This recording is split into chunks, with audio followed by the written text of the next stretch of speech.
Price is what you pay, and value is what you get. This is the Value Investor here, teaching you how to invest intelligently. Today I'm going to talk about the secret sauce behind smart investing. And that secret sauce is understanding the value of stocks. What does it actually mean to say the value of stocks?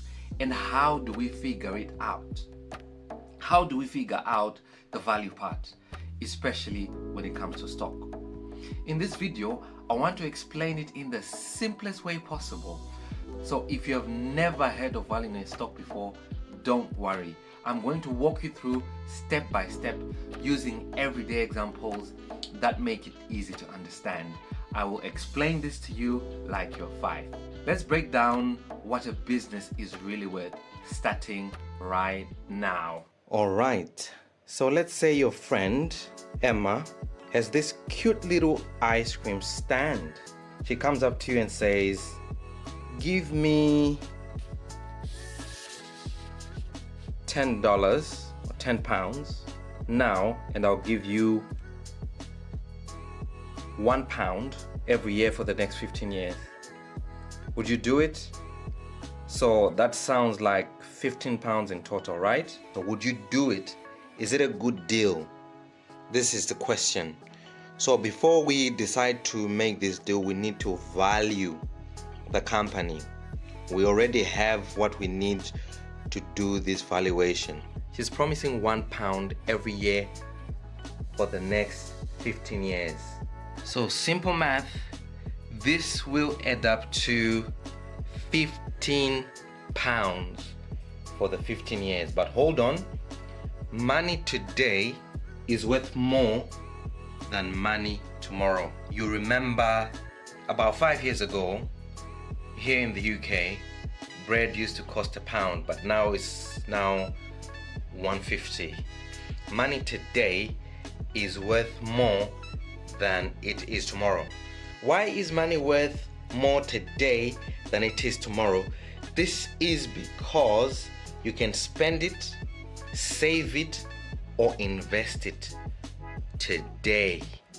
You can invest it today and you can get about 10% on it.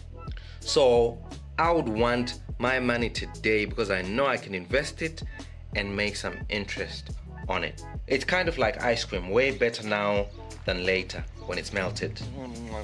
All right, so I'm not waiting 15 years for this. So instead of just going 1 times 15, we don't do that because money today is worth more than the same money tomorrow. So what do? We discount that money, those future pounds. That means we treat future money like it's worth a little less than today's. So that's the formula there. Don't panic. You don't have to actually know this to actually value a company. It's just the same thing as you don't have to know how a car engine works for you to drive it. That's the same deal. So we are going to use this formula that's on the screen.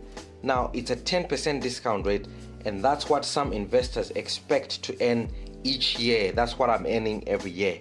So this is what I will use to discount the £1 I'm going to receive 10 years into the future to today's money. So if you do that, you will see that in the first year we've got £1. That pound, that's today's money. In the second year it goes down to 91p. The third year it goes down to 83p. The fourth year it goes down to 75p. The fifth year it goes down to 68p. Sixth year it goes down to 62p. So as you can see, the money continually gets smaller and smaller and smaller, smaller and smaller and smaller with the time. So this is a magic time machine where every dollar or every pound in the future is actually worth less than it is today. So if we add up those 91, 83, 75, 68, 62, on and on up to 15 years, we will get 761. So £7.61. So would you pay £10 for a business worth £7.61? That is the question. Emma's ice cream stand is actually worth £7.61. Or would you be willing to spend £10 on that business? That's the question. And the answer is probably not. It's overpriced. What if Emma offered the same company for £5? This would change things a lot, because you know that the business is worth £7.60. So paying £5 for it, you are paying a discount of £2.60. So that's a bargain. You take that deal in a heartbeat, and that is what value investors do. We don't just look at the price, we figure out the real value and only buy when things are on sale. This is what Kuda is doing. Kuda is buying that business for £5 and make £2.61. That's what value investors do. That £10 can go back into the wallet